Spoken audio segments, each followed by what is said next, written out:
गुरुर्ब्रह्मा गुरुर्विष्णु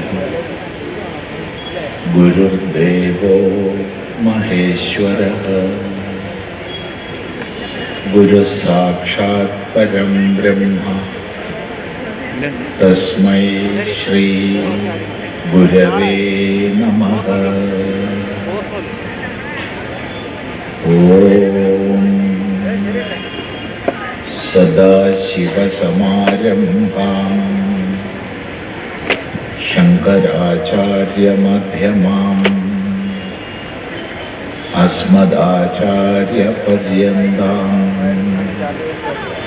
वन्दे गुरुपरम्पराम्।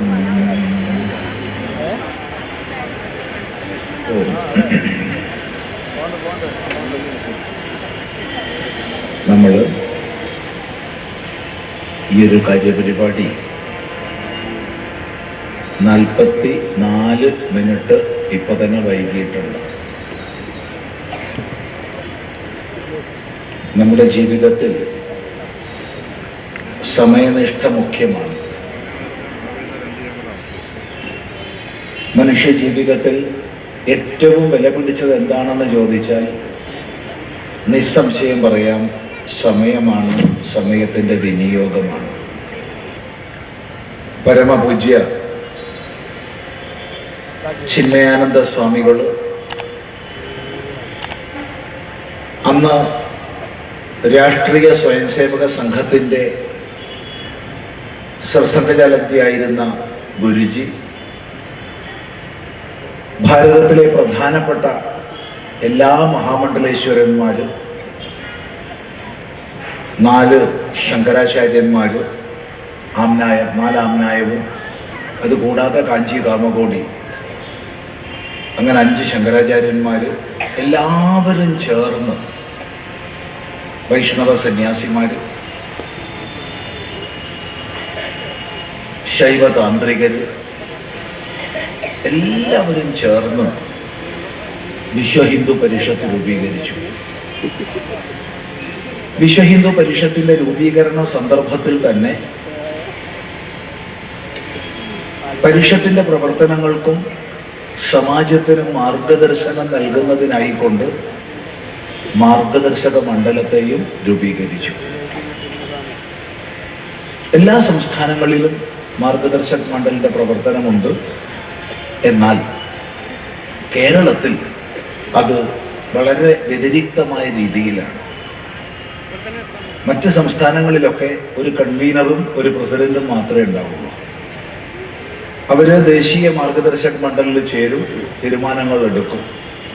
എന്നാൽ കേരളത്തിൽ എല്ലാ ആശ്രമങ്ങളുടെയും സന്യാസി ശ്രേഷ്ഠന്മാരുടെയും ഒത്തൊരുമിച്ച് കൂടിയിരുന്ന് ചർച്ചകൾ ചെയ്ത് ആലോചനകൾ ചെയ്ത് നിശ്ചയിച്ച് മുന്നോട്ട് പോകുന്നൊരവസ്ഥയുണ്ട്.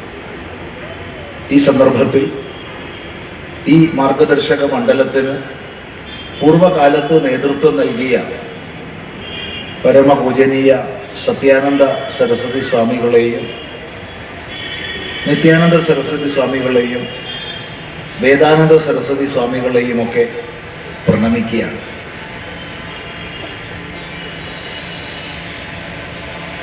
അങ്ങനെയുള്ളപ്പോൾ മാർഗദർശക മണ്ഡലത്തിൻ്റെ പ്രവർത്തനത്തിൻ്റെ ഭാഗമായി കേരളീയ സമൂഹത്തിൽ ഒരു ധർമ്മ സന്ദേശ യാത്ര നടത്തണമെന്ന് തീരുമാനിച്ചു. ചർച്ചകളും മറ്റും നടന്നു. അതിനോട് ഒട്ടനേകം പ്രസ്ഥാനങ്ങൾ സഹയോഗം ചെയ്തു. എല്ലാ സന്യാസാശ്രമങ്ങളും, പേരെടുത്ത് പറയുന്നില്ല, ഒന്ന് മാറി നിൽക്കാതെ ശ്രീരാമകൃഷ്ണ മിഷനായാലും ചിന്മയ മിഷനായാലും മാതാ അമൃതാനന്ദമയി മഠമായാലും ശിവഗിരി മഠമായാലും തീർത്ഥപാദ ആശ്രമമായാലും ശിവാനന്ദ ആശ്രമമായാലും നിത്യാനന്ദ ആശ്രമങ്ങളായാലും, പേര് പറയുമ്പോൾ പലരും വിട്ടുപോകും. എല്ലാവരും അതുപോലെ ഒറ്റപ്പെട്ട് ഒന്നോ അതിലധികമോ ശാഖകളൊക്കെയായി പ്രവർത്തിക്കുന്ന എല്ലാ ആശ്രമങ്ങളും ഒറ്റക്കെട്ടായി വന്നു. അതിനോടൊപ്പം ബ്രഹ്മകുമാരീസ് ഈശ്വരീയ വിശ്വവിദ്യാലയം, ആർട്ട് ഓഫ് ലിവിംഗ്, ശാന്തിഗിരി ആശ്രമം തുടങ്ങിയ പ്രസ്ഥാനങ്ങളൊക്കെ ചേർന്നു എല്ലാവരും ഒരു മനസ്സായി ഒന്നിച്ച് ഈ ഒരു യാത്ര നടത്തുകയാണ്. ചില സ്ഥലങ്ങളിൽ ചില പ്രസ്ഥാനങ്ങളുടെ ആൾക്കാരുണ്ടാവില്ല, ചില സ്ഥലങ്ങളിൽ ഉണ്ടാവും. മൊത്തം കേരളത്തിൽ ഇത് കടന്നു പോകുമ്പോൾ എല്ലാവരുടെയും പ്രാതിനിധ്യവും ആ രീതിയിലാണ് ഇത് സംഘടിപ്പിച്ചിട്ടുള്ളത്. അതുപോലെ തന്നെ ഇതിൽ ധർമ്മസന്ദേശം നൽകുന്നത് ഇപ്പോൾ സ്വാമി ചിദാനന്ദപുരി എന്ന് പേര് പറഞ്ഞാലും അത് കേവലം സ്വാമി ചിദാനന്ദപുരി മാത്രമല്ല, മറിച്ച് സന്യാസിമാർ കൂടിയിരുന്ന് 2 ദിവസങ്ങൾ പൂർണ്ണമായി ആലോചന ചെയ്ത് എന്തെല്ലാം വിഷയങ്ങളാണ് നമ്മൾ കേരളീയ സമൂഹത്തിന് മുമ്പിൽ വെക്കേണ്ടതെന്ന് തീരുമാനിച്ചിട്ടുണ്ട്. അതുകൊണ്ട് തന്നെ പല സ്ഥലത്തും ആവർത്തനം എന്ന ദോഷം സംഭവിക്കും. ഓരോ ജില്ലയിലും വ്യത്യസ്ത സമൂഹമല്ലേ കേൾക്കുന്നത്? അതെ. പക്ഷെ ഇന്ന് നവീന സമൂഹ മാധ്യമങ്ങളിലൂടെ ഇത് നമ്മൾ കേൾക്കുന്ന സമയത്ത് പലപ്പോഴും കുറേ ആശയങ്ങളുടെ ആവർത്തനങ്ങൾ ഉണ്ടാവും. അതെന്തുകൊണ്ടാണെന്ന് സൂചിപ്പിക്കുകയാണ് ചെയ്തത്. ഒരു തീരുമാനത്തിന് വിധേയമായി ഇന്നിന്ന ആശയങ്ങൾ നമ്മൾ സമാജവുമായി പങ്കുവെക്കണം എന്ന തീരുമാനത്തിനനുസരിച്ചാണ് ഇവിടെ ഇത് അവതരിപ്പിക്കുന്നത്. അതെല്ലാവരും മനസ്സിലാക്കുക.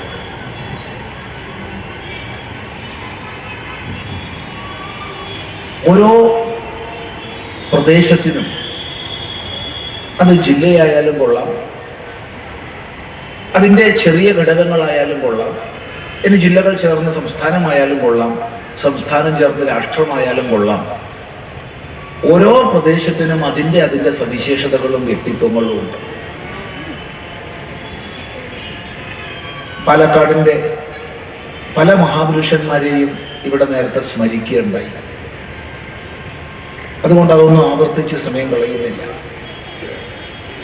പക്ഷേ മറക്കരുത്, സത്യസന്ധരുടെയും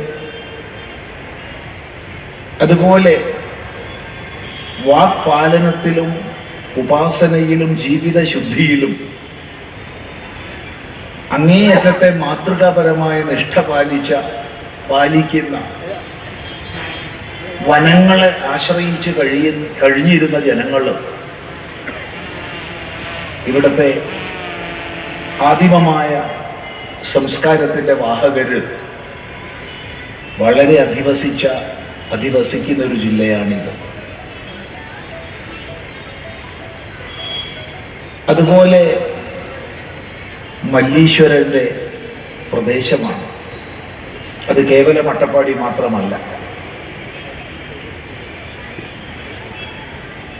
വില്വാദ്രിനാഥൻ്റെ സ്ഥാനമാണ്.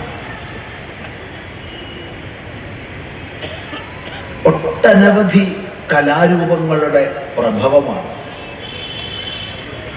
അത് വിവിധ തരം തുള്ളലുകളായാലും തോൽപ്പാവക്കൂത്തായാലും ഈ പാലക്കാട് അതിൻ്റെ എല്ലാം ഭൂമികയാണ്. ഭഗവതിയുടെ ആരാധനയിൽ വളരെയധികം വെളിച്ചപ്പാടുകൾ ഉപാസനാനിഷ്ഠമായി ജീവിതം നയിക്കുന്ന ജില്ലയാണ്. അതുപോലെ തന്നെ നേരത്തെ സൂചിപ്പിച്ച ഒട്ടനവധി സന്യാസി ശ്രേഷ്ഠന്മാരുടെയും പണ്ഡിത ശ്രേഷ്ഠന്മാരുടെയും ജന്മസ്ഥാനമാണ്. അത് ആവർത്തിക്കുന്നില്ല.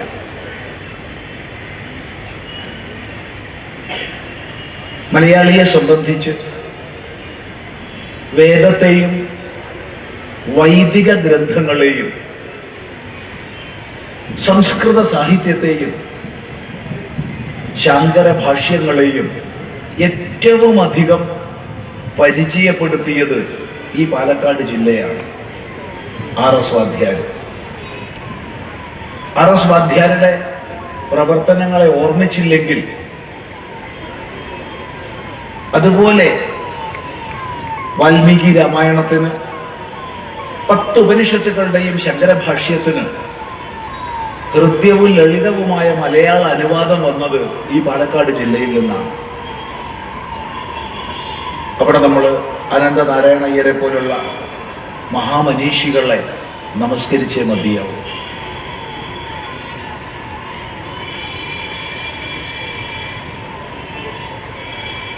പാരമ്പര്യ മഹിമയിൽ ഉറച്ച് ഇന്നലെകളിൽ നിന്ന് ചരിത്രപാഠം ഉൾക്കൊണ്ട് ഇന്ന് വന്നു ചേർന്ന സവിശേഷതകളെ യഥാവത് മനസ്സിലാക്കി നാളെയിലേക്ക് കരുത്തോടുകൂടി മുന്നോട്ട് നീങ്ങിയാലേ നമുക്ക് നിലനിൽപ്പുള്ളൂ, വളർച്ചയുള്ളൂ. അതുകൊണ്ട് പിന്നോട്ട് മാത്രം മടങ്ങുന്ന കാലുകൊണ്ടല്ലയോ മുന്നോട്ട് പായുന്നിതാളുകൾ എന്ന് വേദാന്തിയായിരുന്ന കുഞ്ഞുണ്ണി മാഷ് പാടിയത് ഓർമ്മിപ്പിക്കുകയാണ്. നമുക്ക് മുന്നോട്ട് പായണമെങ്കിൽ പിന്നിലേക്ക് മടങ്ങുന്ന കാല് വേണ്ടതുപോലെ പ്രവർത്തിക്കണം. ചരിത്രത്തിൽ കാലൂന്നി ഇന്നലെകളിലെ മഹിമ അറിഞ്ഞിട്ടേ നമുക്ക് നാളെയിലേക്ക് കുതിക്കാൻ പറ്റൂ. ആ ചരിത്രബോധം നമുക്കുണ്ടാവട്ടെ. നമ്മെ നാമാക്കിയ മഹാപുരുഷന്മാരെ നാം സ്മരിക്കട്ടെ. സ്മരിച്ചേ മതിയാവും. എന്നിട്ട് ഇന്ന് വന്നു ചേർന്ന അപചയങ്ങൾ എന്തൊക്കെയെന്ന് നമ്മൾ മനസ്സിലാക്കണം. ഇന്നലെകളിൽ എല്ലാം നല്ലതാണെന്നൊന്നും പറഞ്ഞിട്ടില്ല. ഒരു രാമൻ ഉണ്ടായപ്പോൾ ലക്ഷക്കണക്കിന് രാക്ഷസന്മാരുണ്ടായിരുന്നു, രാവണനും ഉണ്ടായിരുന്നു. ഒരു ശ്രീകൃഷ്ണൻ ഉണ്ടായപ്പോൾ കംസനും അനേക രാക്ഷസീയ സ്വഭാവികളും ഉണ്ടായിരുന്നു. അതുകൊണ്ട് പഴയകാലമൊക്കെ നല്ലതാണെന്നൊന്നും പറയുന്നില്ല. അങ്ങനെ പറഞ്ഞാൽ അബദ്ധമാണ്. നല്ലതും തീയതും എല്ലാ കാലഘട്ടത്തിലും ഉണ്ടാവും. എന്നാൽ നന്മയുടെ അംശങ്ങളെ സ്വീകരിച്ച് നമ്മുടെ ജീവിതത്തെ സാർത്ഥകമാക്കി തീർക്കുക, അതിന് ആർഷ ഉപദേശങ്ങളെ കൈക്കൊള്ളുക, ഇതാണ് നമ്മുടെ മുമ്പിൽ കർത്തവ്യമായിട്ടുള്ളത്. ഇത് പറയുന്ന സമയത്ത്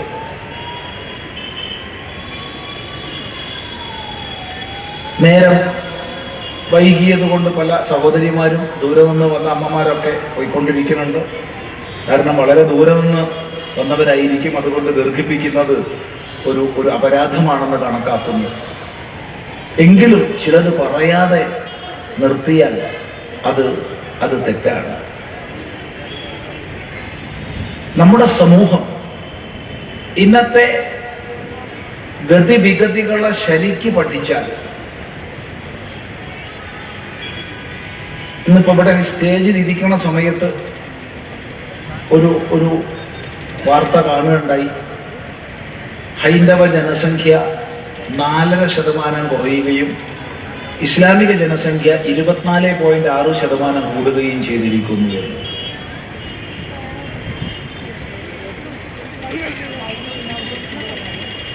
അതിൻ്റെ സോഴ്സ് അതിൽ വ്യക്തമായി പറഞ്ഞിട്ടില്ല. അതുകൊണ്ട് തന്നെ ഏത് പഠനത്തെ അനുസരിച്ചിട്ടുള്ളതാണെന്ന് അറിയില്ല.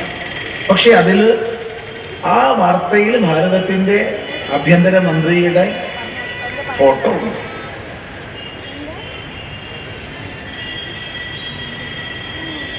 ഈ വിഗതി എങ്ങോട്ടുള്ളതാണ്? ഈ ലോകത്തിൽ എത്രയോ പ്രാചീന സംസ്കാരങ്ങൾ ഉണ്ടായിട്ടുണ്ട്. കേവലം ഭാരതീയ സംസ്കാരം മാത്രമൊന്നുമല്ല ശ്രേഷ്ഠമായ സംസ്കാരം. ഒട്ടനവധി പ്രാചീന സംസ്കാരങ്ങൾ ഉണ്ടായിട്ടുണ്ട്. ഗ്രീസിലെ ഗ്രാമാന്തരങ്ങളിലൂടെ സഞ്ചരിക്കുമ്പോൾ അവിടുത്തെ ഖനനങ്ങൾ കാണുമ്പോൾ നമുക്കത് ബോധിക്കും. ഓസ്ട്രേലിയയിലുള്ള ആദിമ ഗോത്രക്കാരെ നേരിട്ട് ബന്ധപ്പെടുമ്പോൾ നമുക്കത് ബോധിക്കും. അമേരിക്കയിലെ ഇന്ത്യൻസുമായി ബന്ധപ്പെടുമ്പോൾ നമുക്കത് ബോധിക്കും. അതുപോലെ ആഫ്രിക്കയിലെ പല പ്രദേശങ്ങളിലും നിന്നുള്ള ജനങ്ങളുമായി സംവദിക്കുമ്പോൾ നമുക്കത് ബോധിക്കും. മത അധിഷ്ഠിത സാമ്രാജ്യത്വ ശക്തികളാൽ സംസ്കാരങ്ങൾ നശിപ്പിക്കപ്പെട്ടിട്ടുണ്ടെങ്കിലും എവിടെയൊക്കെയോ അതിൻ്റെയൊക്കെ വേരുകൾ ഇന്നും ശേഷിക്കുന്നുണ്ട്.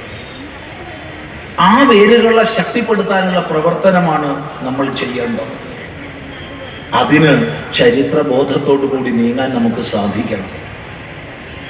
ഒന്ന് ആവർത്തിച്ച് പറഞ്ഞേ ഒക്കൂ, ചരിത്രത്തിൽ നിന്ന് പാഠം ഉൾക്കൊള്ളാത്ത ഒരു സമൂഹവും ഒരു സമാജവും നിലനിന്നിട്ടില്ല, നിലനിൽക്കുകയില്ല. ചരിത്രത്തിൽ നിന്ന് പാഠം ഉൾക്കൊള്ളാത്ത ഒരു സമാജവും ലോകത്തിൽ നിലനിന്നിട്ടില്ല, നിലനിൽക്കുകയില്ല. അതുകൊണ്ടാണ് ചരിത്രം പഠിക്കണം എന്ന് പറയുന്നത്. ചരിത്ര രചനയുടെ ഭൂമിയാണ് നമ്മുടേത്. ലോകത്തിലെ ആദ്യത്തെ ചരിത്ര ഗ്രന്ഥം കൽഹണന്റെ രാജതരംഗിണിയാണ്, മറക്കരുത്. അവിടെ നിന്ന് ഇങ്ങോട്ട് ഇതിഹാസങ്ങളും പുരാണങ്ങളും കഥകളും ചരിത്രങ്ങളും മിശ്രിതമായ രൂപത്തിൽ അവതരിപ്പിക്കപ്പെട്ടതാണ്. ഓരോ പ്രദേശത്തിനും ഒരു വാങ്മയ ചരിത്രമുണ്ട്, ഓറൽ ഹിസ്റ്ററി എന്ന് നമ്മൾ പറയുന്നു. അവയെ സമാഹരിച്ച നാടാണിത്. കൊട്ടാരത്തിൽ ശങ്കുണ്ണിയും മറ്റും ആ വിഷയത്തിൽ വളരെ പരിശ്രമം ചെയ്തിട്ടുണ്ട്. ചരിത്രത്തിൽ നിന്ന് പാഠം ഉൾക്കൊണ്ട് മുന്നോട്ട് പോകാൻ കഴിയണം.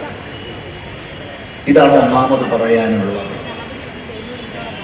ആ ചരിത്രബോധത്തിന്റെ അഭാവം കൊണ്ടും നമ്മുടെ ധർമ്മത്തിന്റെ അടിസ്ഥാനമായ വേദത്തിൽ നമുക്ക് വന്നു ചേർന്ന അജ്ഞാനം കൊണ്ടും ഒരുപാട് ദോഷങ്ങൾ സംഭവിച്ചു. അതിഹീനമായ ജാതീയമായ ഉച്ചനീചത്വങ്ങൾ വ്യാപിച്ചു. മനുഷ്യനെ തിരിച്ചറിയാത്ത, തൊട്ടുകൂടാ തീണ്ടിക്കൂടാ, ദൃഷ്ടിയിൽപ്പെട്ടാലും ദോഷമാണെന്നുള്ള അന്ധകാരം നമ്മളിൽ വ്യാപിച്ചു. എന്നാൽ ആ അന്ധകാരത്തിൽ നിന്ന് നമ്മളെ രക്ഷിക്കാൻ വേണ്ടി പരിശ്രമിച്ചവരാര്? ഇന്ന് പല രാഷ്ട്രീയ പാർട്ടികളും ഞങ്ങളാണെന്നും പറഞ്ഞു വരുന്നുണ്ട്. അതൊക്കെ രൂപപ്പെടുന്നതിന് മുമ്പ്, രജിസ്റ്റർ ചെയ്യപ്പെടുന്നതിന് മുമ്പ്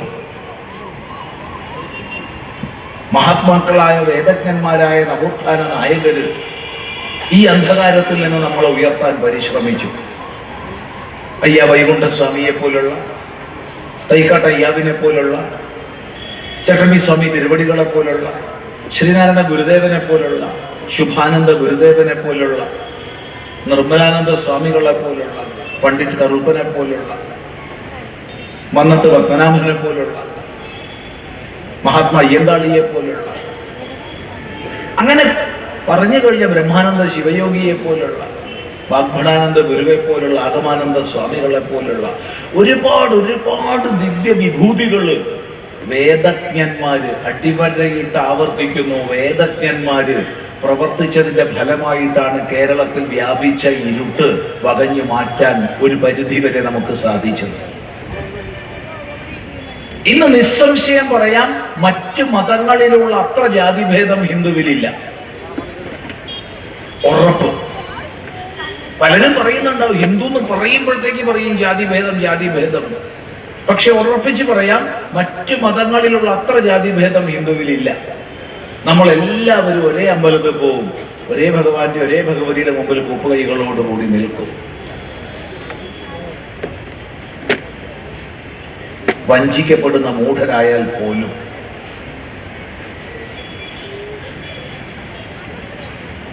പക്ഷേ കത്തോലിക്കന്റെ പള്ളിയിൽ ഓർത്തഡോക്സ് പോവില്ല, പറ്റില്ല. അവിടെ മാർത്തോമ പോവില്ല, പറ്റില്ല. അതിൽ തന്നെ ഭാവാകക്ഷിയിൽ മെത്രാൻ കക്ഷിയെ കേറ്റില്ല, ഉറപ്പാണ്. ഇവരുടെ ആരുടെയും സ്ഥലത്ത് ജ്ഞാനായ പോവില്ല. ഇവരുടെ ഒന്നും പെന്തക്കോസ്തുകാരനെ അടുപ്പിക്കില്ല. യഹോവ സാക്ഷിയെ പറയും വേണ്ട. പക്ഷെ ഇവരെല്ലാം ആശ്രയിക്കുന്നത് ഒരേ പുസ്തകത്തെയാണ്, ഒറ്റ പുസ്തകത്തെയാണ്. ഇനി ഇതിനേക്കാൾ കഷ്ടമാണ്, ഇതൊന്നുമില്ലെങ്കിൽ തല്ലും കേസൊക്കെ ഉണ്ടാവുള്ളൂ. എന്നാൽ ഇതിനേക്കാൾ അപകടമാണ് ഷിയയുടെ പള്ളിയിൽ സുന്നിക്ക് ചിന്തിക്കാൻ പറ്റില്ല, കഴുത്തിന് മുകളിൽ സാധനം ഉണ്ടാവില്ല. സുന്നിയുടെ പള്ളിയിൽ ഷിയയ്ക്ക് ചിന്തിക്കാൻ പറ്റില്ല. ഇവരാരും ഖദിയാനി മുഹമ്മദിനെ അംഗീകരിക്കില്ല, അഹമ്മദിയയെ. അവരാരും സുന്നത്തുൽ ഖുർആൻ സൊസൈറ്റി അംഗീകരിക്കില്ല. പക്ഷെ ആ വ്യത്യാസം ഹിന്ദുവിലില്ല. അതുകൊണ്ട് പലരും ജാതി ജാതി ജാതി എന്ന് പറഞ്ഞ് നമ്മളെ ഭിന്നിപ്പിക്കാൻ ശ്രമിക്കുമ്പോൾ ഇത് തിരിച്ചറിവോടുകൂടി പറയാൻ സാധിക്കണം. നമ്മൾ ഒരേ ക്ഷേത്രത്തിൽ പോകും, ഒരേ പ്രാർത്ഥനകൾ ചെയ്യും. അവിടെ ഒതുക്കണം കേട്ടോ, അവിടെ ഒതുക്കണം. അതെന്താ സ്വാമി അങ്ങനെ പറഞ്ഞേ? ദേവസ്വം ബോർഡിന്റെ ക്ഷേത്രമാണെങ്കിൽ അതിനപ്പുറത്തേക്ക് പോകരുത്. അല്ല, കമ്മിറ്റിക്കാർ നടത്തുന്ന ക്ഷേത്രമാണോ, നാട്ടുകാർ നടത്തുന്ന ക്ഷേത്രമാണോ, ഭണ്ഡാരത്ത് പൈസ ഇടുക, നിർബന്ധമായിട്ട് പൈസ ഇടുക. ഈ കയ്യടിക്കണ നേരം ഒന്ന് കേട്ടൂടെ? നിങ്ങൾ ഈ കയ്യടിച്ചപ്പോൾ വല്ല ആവേശം കൂടാൻ പോണുണ്ടോ? ആ ആവേശമൊക്കെ ഒന്ന് അടങ്ങിയിട്ടല്ലേ ഞങ്ങളൊക്കെ ഈ വഴിക്ക് വന്നേ. അത് കയ്യടിച്ച് വലിയ സന്തോഷം അടുത്ത ആൾക്കൊന്ന് കൊടുത്തോളൂ, എന്നാൽ ഒരു ഗുണം ഉണ്ടാവും. ഉറക്കം തോന്നുമെങ്കിലും ഇല്ല, അല്ലാണ്ടെന്താ. അതുകൊണ്ട് ദേവസ്വം ബോർഡ് ക്ഷേത്രമാണെങ്കിൽ അവിടെ നമ്മൾ തൊഴുക, പ്രദക്ഷിണം ചെയ്യുക, പ്രാർത്ഥിക്കുക, നമസ്കരിക്കുക, ഭഗവാനോട് പറയുക, ഭഗവാനെ നീ ഈ സർക്കാരിന്റെ പിടിയിൽ നിന്നൊന്ന് രക്ഷപ്പെടുക. നീ സ്വയം രക്ഷപ്പെട്ട് കാണിച്ചാൽ ഞാൻ ഭണ്ഡാരത്തിൽ വല്ലതുണ്ടാവും. അല്ല അച്ഛാ, ഞാൻ നാട്ടിൽ കമ്മിറ്റിക്കാർ നടത്തുന്ന ക്ഷേത്രമുണ്ട്, അവിടെ ഭണ്ഡാരത്തിലിടും. ഗുരുവായൂർ മാത്രമല്ല ഗുരുവായൂരപ്പനുള്ളത്, ഇവിടെ പാലക്കാടും ഉണ്ട്. ഇന്ന് സിനിമാ മിഷനിൽ അവിടെ പോയിട്ടാണ് നമ്മൾ വരണേ. ശബരിമല മാത്രമല്ല അയ്യപ്പ ക്ഷേത്രം ഉള്ളത്, നാട്ടിലെല്ലാ ക്ഷേത്രങ്ങളിലും ഉപദേവതയായിട്ട് ശാസ്താവുണ്ട്. പിന്നെ അയ്യപ്പനെ കുറച്ച് ചില്ലാനം കൂടിയപ്പോൾ പല കമ്മിറ്റിക്കാരും ശാസ്താവിനെ മാറ്റി അയ്യപ്പനാക്കിയിട്ടോ. അതൊരു വല്ലാത്ത കഷ്ടമാണ്. ആവർത്തിച്ച് പറയുന്നു, അയ്യപ്പന് കുറച്ച് ചില്ലാനം കൂടിയപ്പോൾ മിക്ക ക്ഷേത്രക്കാരും ധർമ്മശാസ്താവിനെ മാറ്റി അയ്യപ്പനാക്കിയിട്ടുണ്ട്. അപരാധമാണത്, ചെയ്യരുത്. കാരണം ഓരോ പ്രതിഷ്ഠയ്ക്കും അതത് സങ്കല്പമുണ്ട്. ആ സങ്കല്പത്തിന്റെ നൈരന്തര്യം ഉണ്ടാവണം. അവിടെ സാത്വികവും രാജസികവും താമസികവുമായതുണ്ടാവണം. വെറും സാത്വികം മാത്രം പോരാ നമുക്ക്. അതുകൊണ്ട് നമുക്ക് പായസം നേദിക്കുന്ന ക്ഷേത്രം മാത്രം പോരാ. മദ്യവും മാംസവും വെച്ച് പൂജിക്കുന്ന രാജസികവും താമസികവുമായ കാവുകൾ വേണം. പക്ഷേ അവിടെ ഗുരുപദേശം അനുസരിച്ചിട്ടുള്ള സമ്പ്രദായമേ പറ്റൂ. അല്ലാതെ മൂക്കറ്റം കുടിച്ച് നശിക്കാനുള്ള കേന്ദ്രങ്ങളല്ല ക്ഷേത്രങ്ങൾ. അവ ഉപയോഗിക്കുന്നതിന് മാത്രയുണ്ട്. ആ മാത്രയിലാണ് രാജസികവും താമസികവുമായ സ്ഥലത്ത് ആരാധന ചെയ്യുന്നത്, ചെയ്യേണ്ടത്. എല്ലാ പ്രകാരത്തിൽപ്പെട്ട ഉപാസനകളും അടങ്ങുന്ന വലിയൊരു വൈവിധ്യത്തിന്റെ പൂന്തോപ്പാണ് സനാതനധർമ്മം. അത് മനസ്സിലാക്കുക. പ്രത്യേകിച്ച് ഈ പാലക്കാട് ജില്ലയിൽ ഇരുന്ന് സംസാരിക്കുന്ന സമയത്ത് നമുക്ക് കല്ലടിക്കോടിനെയോ മന്ത്രവാദത്തെയോ മറക്കാൻ പറ്റില്ല. അവിടുത്തെ മലബാര സമ്പ്രദായങ്ങളെ നമുക്ക് ഒരിക്കലും മറക്കാൻ പറ്റില്ല, സാധ്യമല്ല. ഈ ഇരിക്കുന്ന കൂട്ടത്തിലും അത്തരം സമ്പ്രദായങ്ങളിൽ പോകുന്ന സജ്ജനങ്ങൾ ഉണ്ടാകുമെന്ന് വിശ്വസിക്കുന്നു. അവനവൻ്റെതായ ആചാര പദ്ധതിയെ നിലനിർത്തിക്കൊണ്ട് ഇവിടെ ഒരു പ്രതിജ്ഞ ചൊല്ലാൻ പോകുന്നുണ്ട്.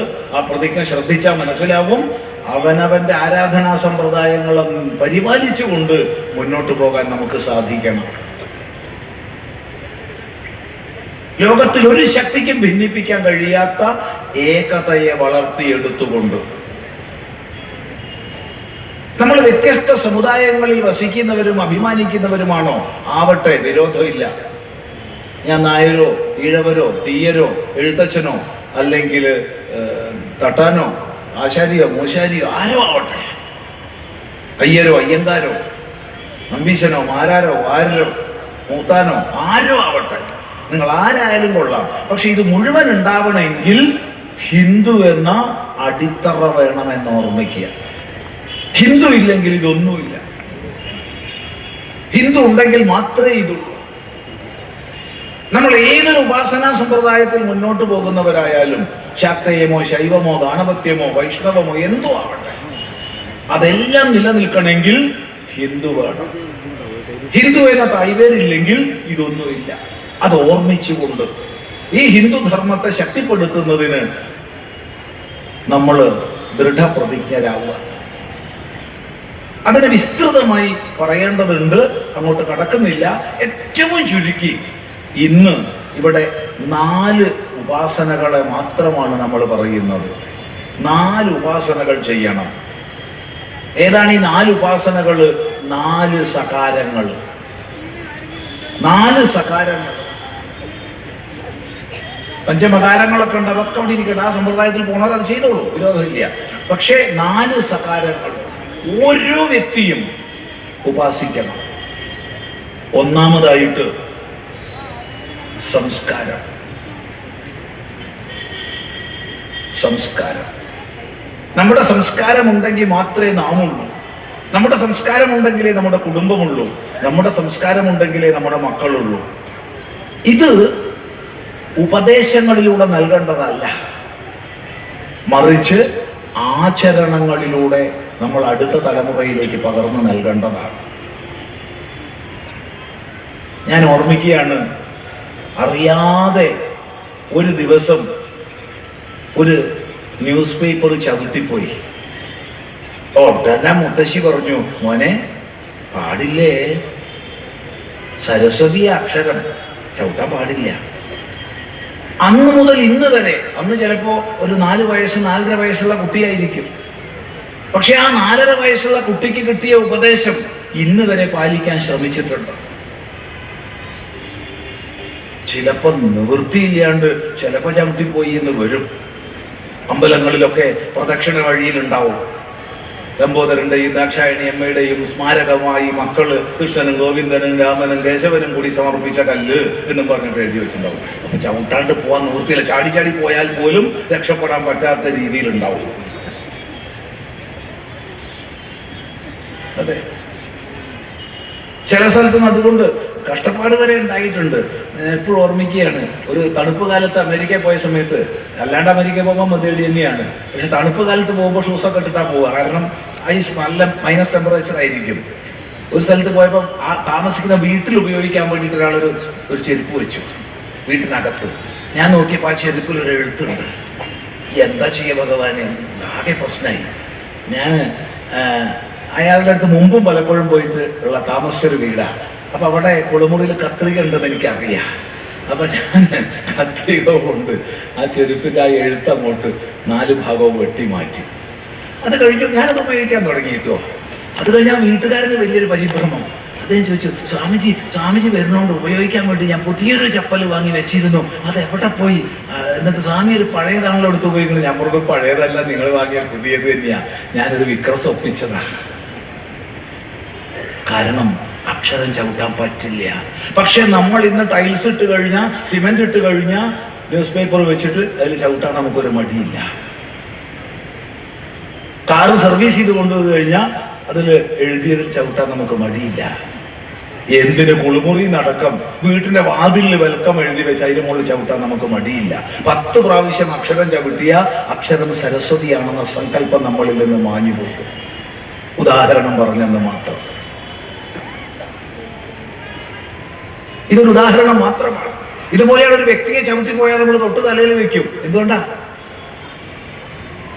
ഈശ്വരനാണ് ആ വ്യക്തിയിൽ കുടികൊള്ളുന്നത്. ചവിട്ടരുത്, ഉടനെ നമസ്കരിക്കും. പറഞ്ഞു വന്നത്, സംസ്കാരം എന്ന് പറയുമ്പോൾ നിങ്ങൾ കുട്ടികളെ പിടിച്ചിരുത്തി ഖണ്ഡനഖണ്ഡകാദ്യമോ അദ്വൈത സിദ്ധിയോ സിദ്ധാന്ത ബിന്ദുവോ പഠിപ്പിക്കണം എന്നല്ല, മാണ്ഡൂക്യകാരിക ഭാഷ്യം പഠിപ്പിക്കണം എന്നല്ല, മറിച്ച് ലളിതങ്ങളായ ഉപദേശങ്ങളിലൂടെ ജീവിത മൂല്യങ്ങളെ പകർന്നു നൽകണം. ഒരിക്കലും മാറാത്ത മൂല്യങ്ങൾ.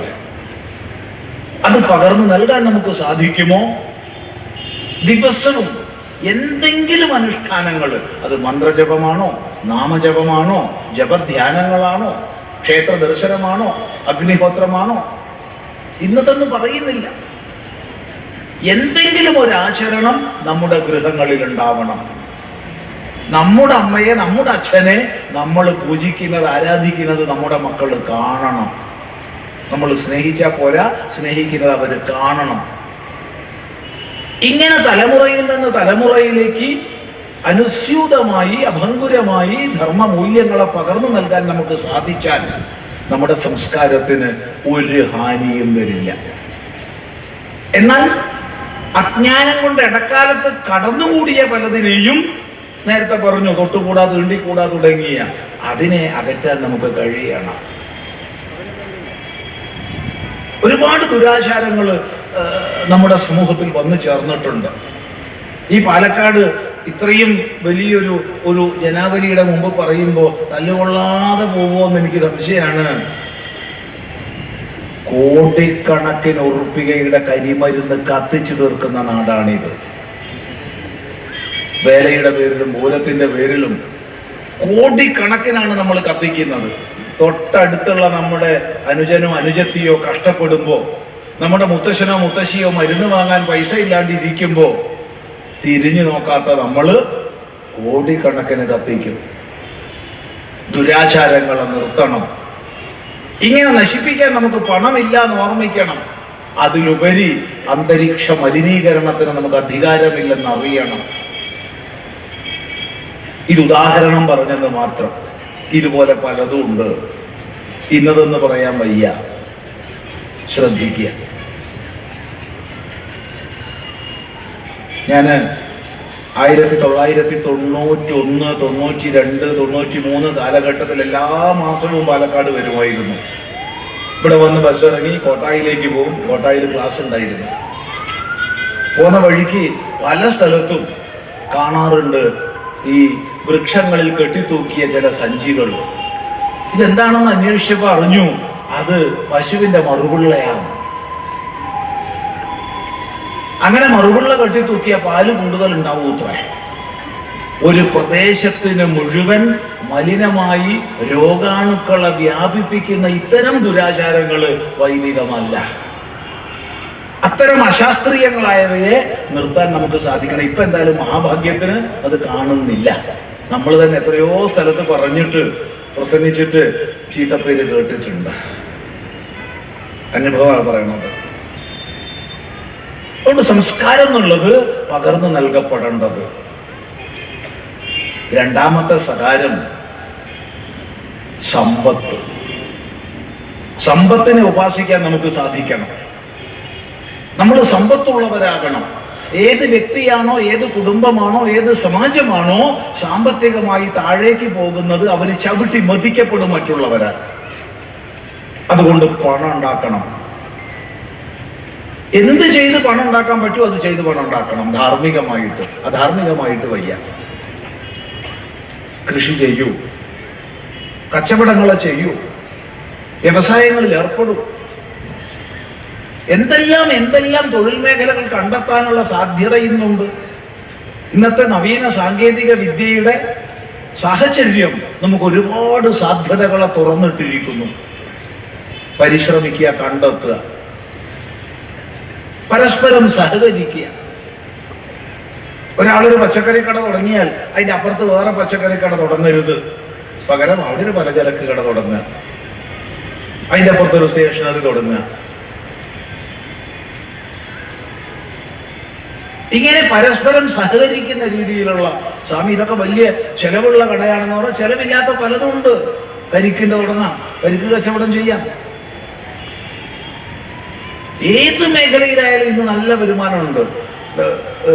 രാവിലെ തൊട്ട് ഉച്ച വരെ തെങ്ങ് കയറാൻ തയ്യാറുള്ളവർക്ക് ഒരു 35,000-40,000 ഉറുപ്പ്യ പ്രതിമാസം ശമ്പളമുണ്ട്. ഉച്ച വരെ കയറിയാൽ മതി. ഉച്ചയ്ക്ക് ശേഷം വിശ്രമം.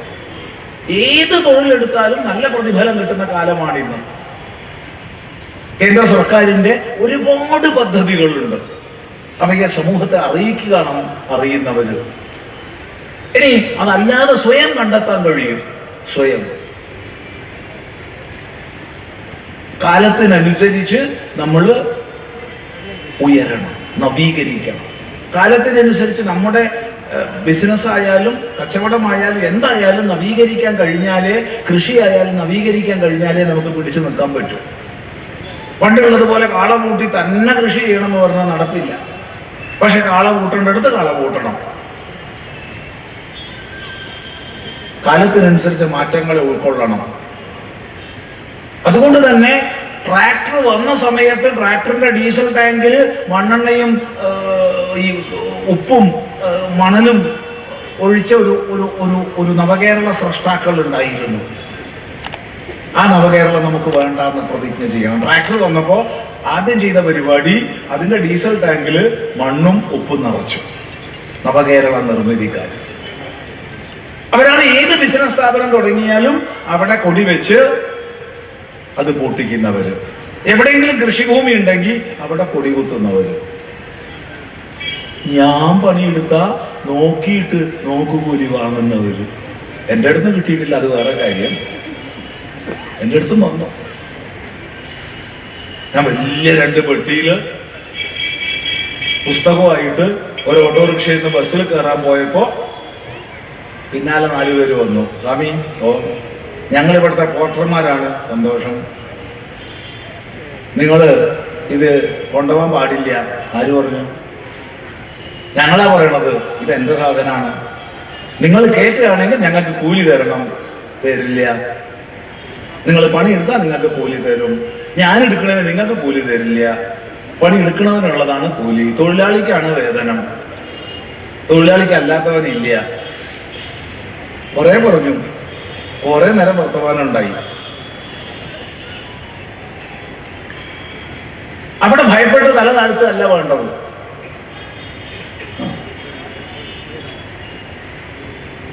ചിന്തിക്കുക. അവസാനം അവർ തിരിച്ചുപോയി. ഇവനോട് പറഞ്ഞിട്ട് ഗുണമില്ല, ഇവൻ നേരെയാവില്ല എന്ന് മനസ്സിലായി. അത്രയേ ഉള്ളൂ. ആ നവകേരളം നമുക്ക് വേണ്ട. നന്മയുടെ അന്യോന്യം അമ്പാശിവർ നീട്ടിവിട്ട കണ്ണോട്ടമേറ്റുണ്ടൊരു നല്ല രാജ്യം എന്ന് കൊടുങ്ങല്ലൂർ കുഞ്ഞുകുട്ടൻ തമ്പുരാൻ പാടിയ ആ മഹിമ. അപ്പോ സമ്പത്താർജിക്കണം, സമ്പത്താർജിക്കണം. എന്ത് ജോലിയിലാണോ നമ്മൾ ഏർപ്പെടുന്നത് അത് കുശലതയോടുകൂടി ചെയ്യാം. മാറുന്ന കാലഘട്ടത്തെ മനസ്സിലാക്കി നമ്മുടെ കുട്ടികളെ നയിക്കാൻ നമുക്ക് സാധിക്കണം. തൊഴിൽ മേഖലകളിൽ മുഴുവൻ മാറ്റം വരാൻ പോവുകയാണ്. ആർട്ടിഫിഷ്യൽ ഇന്റലിജൻസിന്റെ ഈ കാലഘട്ടത്തിൽ ഒരു 10 കൊല്ലം കൊണ്ട് ഇന്നത്തെ IT മേഖലയും ഇന്നത്തെ പല തൊഴിൽ മേഖലകളും മാറി മറിയും. കാലത്തിനനുസരിച്ച് ഉയരാൻ നമുക്ക് സാധിക്കണം. ശ്രദ്ധിക്കുക. ഇവിടെ വലിയ അപരാധം മിക്ക ആധ്യാത്മിക പ്രഭാഷകരും ചെയ്തു പോയിട്ടുണ്ട്. ഇടക്കാലത്ത് പണം ആഗ്രഹിക്കരുത് എന്ന് സമൂഹത്തോട് പറഞ്ഞു പഠിപ്പിച്ചു. പണം ആളെ കൊല്ലുക എന്നൊക്കെ പറഞ്ഞു. ഈ പറഞ്ഞു ചെയ്യാൻ സ്വാമിക്ക് ദക്ഷിണയും വേണം. ഒന്ന് ആലോചിച്ച് നോക്കൂ, എന്ത് കാപട്യാണ്. അതുകൊണ്ട് സമാജത്തോട് ഭൂത്യൈന പ്രമതിതവ്യം എന്നാണ് വേദം പറഞ്ഞതെന്ന് ഓർമ്മിക്കണം. ഐശ്വര്യത്തിനായിക്കൊണ്ട് എന്ത് ചെയ്യണോ അതിൽ നിന്ന് മടിച്ചു പിന്മാറരുത്. കുശലാന പ്രമതിതവ്യം. നിന്റെയും കുടുംബത്തിന്റെയും രക്ഷയ്ക്ക് വേണ്ടി എന്ത് ചെയ്യണോ അതിൽ നിന്ന് മടിച്ചു പിന്മാറരുത്. ദയവ് ചെയ്ത് ഈ ഇരിക്കുന്നവരെങ്കിലും ഒരു പ്രതിജ്ഞ ചെയ്യുക. ഞാൻ സ്വത്ത് വിറ്റ് നശിപ്പിക്കില്ല. ഞാൻ ആർഭാടങ്ങള് ധൂർത്തുകള് ചെയ്യില്ല. ധൂർത്ത് ചെയ്യുന്നതിന് ഞാൻ സംഭാവനയും കൊടുക്കില്ല. ഉറപ്പിക്കുക. ഈ പ്രതിജ്ഞ ചെയ്താൽ മതി. ധൂർത്ത് ചെയ്യുന്ന അമ്പലങ്ങൾക്ക് ഞാൻ സംഭാവന കൊടുക്കില്ല. ധൂർത്ത് ചെയ്യുന്ന രാഷ്ട്രീയ പാർട്ടികൾക്ക് ഞാൻ സംഭാവന കൊടുക്കില്ല. എൻ്റെ വീട്ടില് വിവാഹത്തിന്റെ പേരിലോ ഗൃഹപ്രവേശത്തിന്റെ പേരിലോ ഞാൻ ധൂർത്ത് ചെയ്യില്ല. സ്വത്ത് വിറ്റ് നശിപ്പിക്കില്ല. ഒരു പ്രതിജ്ഞ ചെയ്യാം. കാരണം സാമ്പത്തിക ഭദ്രത മുഖ്യമാണ്. വേദം അനുശാസിച്ചത് അതാണ്. അങ്ങനെ നമ്മൾ സംസ്കാരത്തെയും സമ്പത്തിനെയും ഉപാസിച്ച് മൂന്നാമത്തെ സകാരത്തിലേക്ക് വരുമ്പോ അത് സന്താനമാണ്. നമുക്ക് സന്താനങ്ങൾ വേണം. എനിക്കൊരു ആൺകുട്ടിയുണ്ട്, എനിക്കൊരു പെൺകുട്ടിയുണ്ട് പറഞ്ഞാൽ സന്താനാവില്ല, കുട്ടികളാവുകയുള്ളൂ. സന്താനം എന്ന് പറഞ്ഞാൽ തനു വിസ്താര എന്നുള്ള ധാതുവിൽ നിന്നാണ് സന്താന ശബ്ദം വരുന്നത്. ഏത് സത്യധർമ്മങ്ങളെ ഏത് മൂല്യങ്ങളെ നമ്മുടെ പൂർവികർ പരിപാലിച്ചോ അതിൻ്റെ നിരന്തര ഭാവം ഉറപ്പുവരുത്തുന്ന വ്യക്തികളെ സന്താനങ്ങളാവൂ. അത് അകസ്മാത് ഉണ്ടാവില്ല, അതിനെ ഉണ്ടാക്കണം. അതുകൊണ്ടാണ് ഷോഡശ സംസ്കാരങ്ങളിൽ ഒന്നാമത്തെ സംസ്കാരം ഗർഭാധാനമായിരിക്കുന്നത്. നല്ല സന്താനം ഉണ്ടാവണേ എന്ന് പ്രാർത്ഥിച്ചുകൊണ്ട് സ്ത്രീ പുരുഷന്മാര് സംയോഗം ചെയ്യണം. വിവാഹാനന്തരം അനന്തരം ഗർഭിണിയായിരിക്കുമ്പോ കുട്ടിയെ ഭാവിപ്പിക്കണം സച്ചിന്തകളെ കൊണ്ട്. ഗർഭിണികള് എന്തെങ്കിലും ചില നാമജപങ്ങള്, എന്തെങ്കിലും ചില മന്ത്രജപങ്ങള് അനുവർത്തിക്കണം. ഇന്നത് ചെയ്യണമെന്ന് പറയുന്നില്ല. ഏറ്റവും വിശിഷ്ടമാണ് മാലാമന്ത്രങ്ങളൊക്കെ.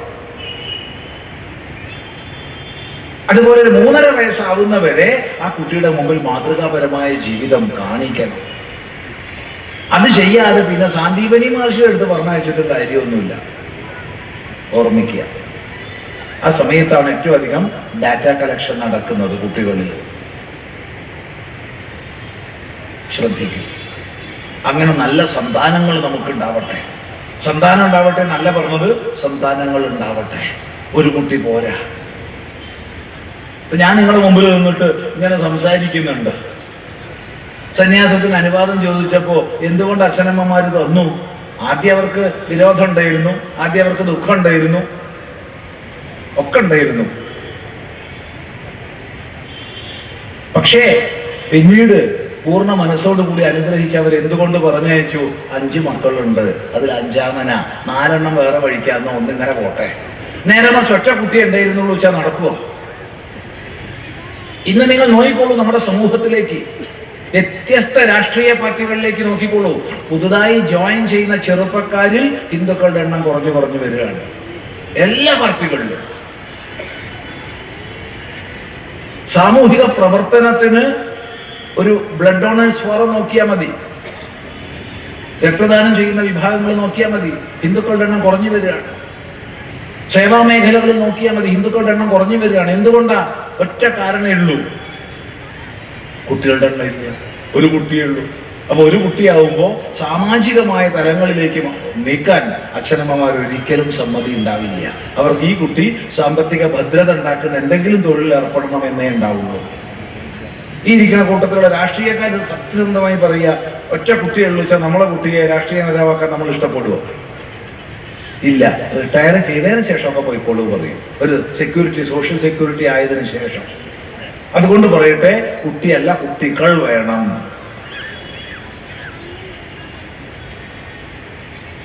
സ്വാമി ഗവൺമെന്റിന്റെ പോളിസിക്ക് എതിരായിട്ടാണ് സംസാരിക്കുന്നത്.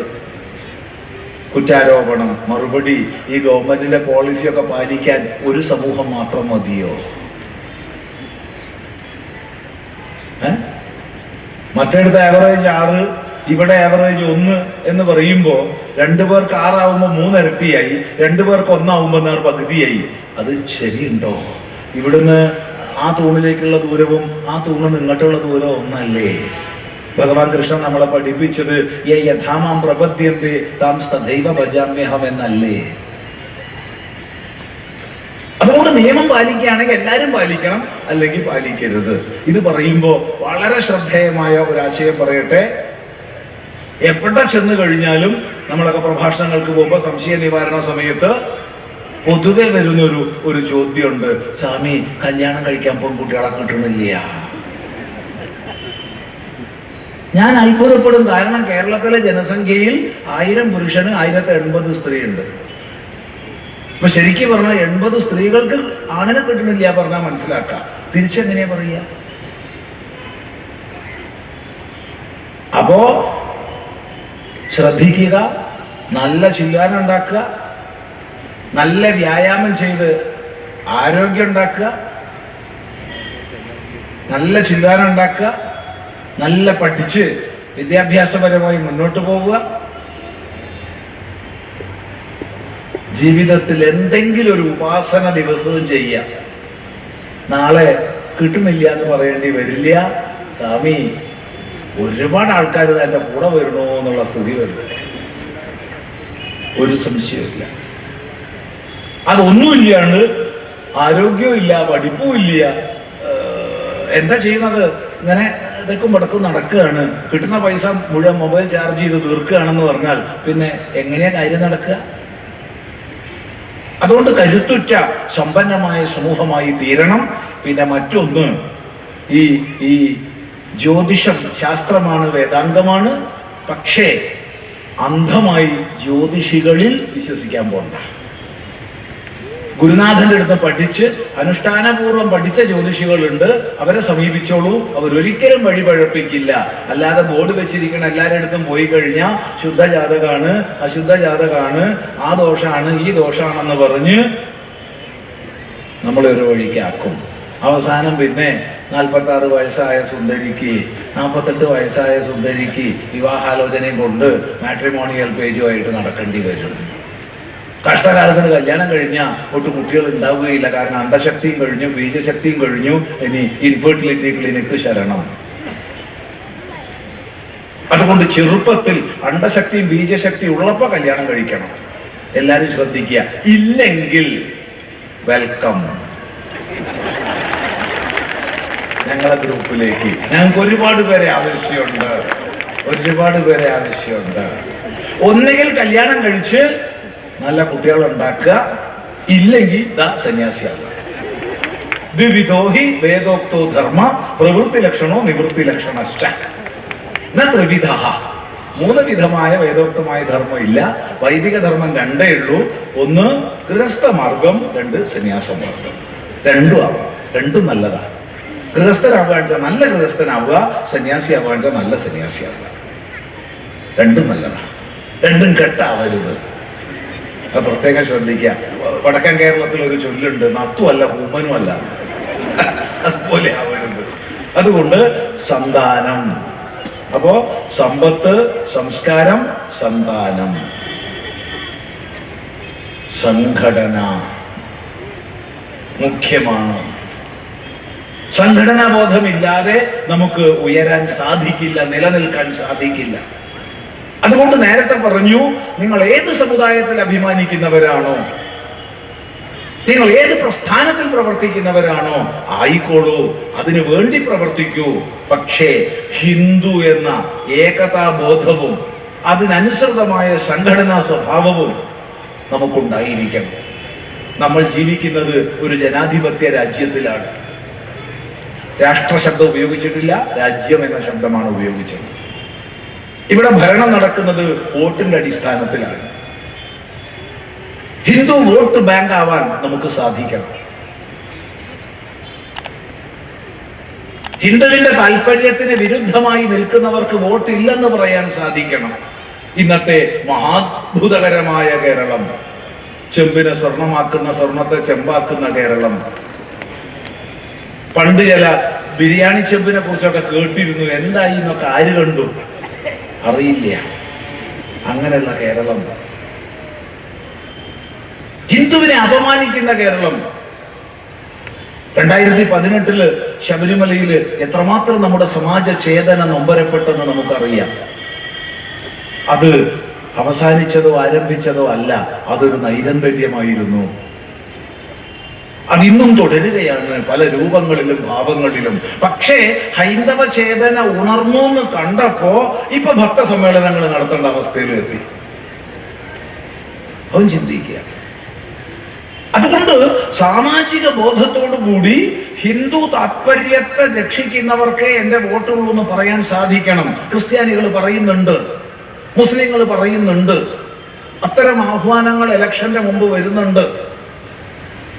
വ്യക്തമായിട്ട് അറിയാം. ക്രിസ്ത്യൻ സമൂഹം അവരുടെ സിനഡ് കൂടുന്നുണ്ട്. അല്ലാതെ അതിനു മുമ്പ് എന്ത് പ്രഖ്യാപനം ഞങ്ങൾ നിങ്ങൾക്ക് വോട്ട് ചെയ്യാമെന്നൊക്കെ മധുരങ്ങളായ വാക്കുകളൊക്കെ പറയും. പക്ഷെ ഇലക്ഷന്റെ 2 ദിവസം മുമ്പ് എവിടെയെങ്കിലും വെച്ച് സിനഡ് കൂടും, തീരുമാനിക്കും നാം ഇരുന്നവർക്ക് വോട്ട് ചെയ്താൽ മതി. മുസ്ലിം സമൂഹത്തിൽ നിന്ന് പബ്ലിക്കായി തന്നെ നമ്മുടെ വോട്ട്, നമ്മുടെ താല്പര്യം സംരക്ഷിക്കുന്നവർക്ക് എന്ന് പറയുന്നുണ്ട്. അവരൊന്നും വർഗീയവാദികൾ എന്ന് പറയപ്പെടില്ല.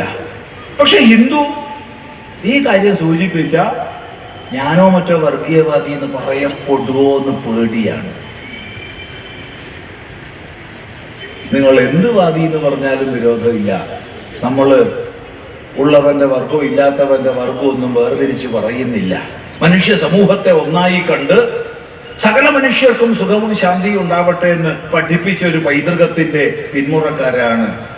ആ സ്മൃതിയോടുകൂടി സംഘടിതമായി ഒന്നിച്ചു പോവുക. ഒന്ന് മാത്രം പറയുന്നു, ഉപസംഹരിക്കുകയാണ്. സംഗച്ഛധ്വം സമ്പദധ്വം. നിങ്ങൾ ഒന്നിച്ച് നല്ലത് പറയുവിൻ, നിങ്ങൾ ഒന്നിച്ച് നല്ലതിലേക്ക് നടക്കുവിൻ. ആ ഒന്നിച്ച് എന്നുള്ള ആഹ്വാനം നമുക്ക് വേദത്തിന്റെ ആഹ്വാനം കേൾക്കാൻ സാധിക്കട്ടെ. ഏതായാലും പാലക്കാട് ഇവിടെ ഈ ധർമ്മ സന്ദേശയാത്ര വളരെ നല്ല രീതിയിൽ സംഘടിപ്പിക്കപ്പെട്ടു. രാവിലെ ഹിന്ദു നേതൃസമ്മേളനം വളരെ സ്തുത്യർഹമായ രീതിയിൽ ബ്രഹ്മകുമാരീസ് ഈശ്വരീയ വിശ്വവിദ്യാലയത്തിൽ നടന്നു. വളരെ നല്ല കുറ്റമറ്റ സംഘാടനമായിരുന്നു അവിടെ കണ്ടത്. അവിടുത്തെ സഹോദരിമാര് അങ്ങേയറ്റം സ്നേഹത്തോടുകൂടെ എല്ലാ സന്യാസിമാരെയും സ്വീകരിക്കുകയും എല്ലാ വ്യവസ്ഥകൾ ചെയ്യുകയും ചെയ്തു. അതുപോലെ ഈ പൊതുസമ്മേളനം വളരെ പാലക്കാടിലെ ഗ്രാമങ്ങളിൽ നിന്നൊക്കെ വന്നവർ ഒരു നിർവാഹം ഇല്ലാത്തതുകൊണ്ടാണ് പോയത്. അവരെ കുറ്റം പറയാൻ പാടില്ല. കാരണം അത്രയും ദൂരങ്ങളിൽ എത്തിച്ചേരേണ്ടവരുണ്ട്, വാഹന സൗകര്യങ്ങളൊക്കെ ഇല്ലാത്തവരുണ്ടാവും. അപ്പൊ അതുകൊണ്ട് എങ്കിലും ഈ ആയിരക്കണക്കിന് പേര് ഇപ്പോഴും ഇവിടെ ഇരിക്കുകയാണ്. ഇത് സംഘടിപ്പിച്ച എല്ലാ പ്രവർത്തകരെയും ആ പ്രവർത്തകർക്ക് നേതൃത്വം നൽകിയ സന്യാസി ശ്രേഷ്ഠന്മാരെയും ഒക്കെ അനുമോദിക്കട്ടെ. അതുപോലെ തന്നെ ഈ സംഘാടക സമിതി വളരെ നല്ല രീതിയിൽ പ്രവർത്തിച്ചു എന്ന് മനസ്സിലാക്കുന്നു. അത് നമ്മൾ മനസ്സിലാക്കിയെടുത്തോളം ശ്രീ വിളമ്പത്ത് രവീന്ദ്രൻ അദ്ദേഹം നേതൃത്വം നൽകിയിട്ടുണ്ട്. അതുപോലെ സന്യാസി ശ്രേഷ്ഠന്മാരുടെ എല്ലാവരുടെയും ഒന്നു ചേർന്നിട്ടുള്ള പ്രവർത്തനം ഉണ്ടായിട്ടുണ്ട്. അതിനോടുകൂടെ ഹൈന്ദവ പ്രസ്ഥാനങ്ങളുടെ പ്രവർത്തകര് വളരെ ത്യാഗോജ്വലമായി പ്രവർത്തിച്ചിട്ടുണ്ട്. എല്ലാവരുടെയും പ്രവർത്തനത്തിന്റെ ഫലമാണ് ഈ വിജയം എന്ന് മനസ്സിലാക്കുമ്പോൾ നമുക്കൊന്നുറപ്പിക്കാം, നാം ഒത്തൊരുമിച്ചാൽ എന്ത് മഹാകാര്യവും സാധിക്കും. ഒരു ചൊല്ല് പണ്ടേ നമ്മൾ കേട്ടിട്ടുണ്ട്, ഒരുമയുണ്ടെങ്കിൽ ഒലക്കമേലും കടക്കാം. അതിന്റെ രണ്ടാം ഭാഗം എത്ര പേർക്കറിയാം? ഒരുമയില്ലെങ്കിൽ ഒലക്കമേലും കടക്കാം.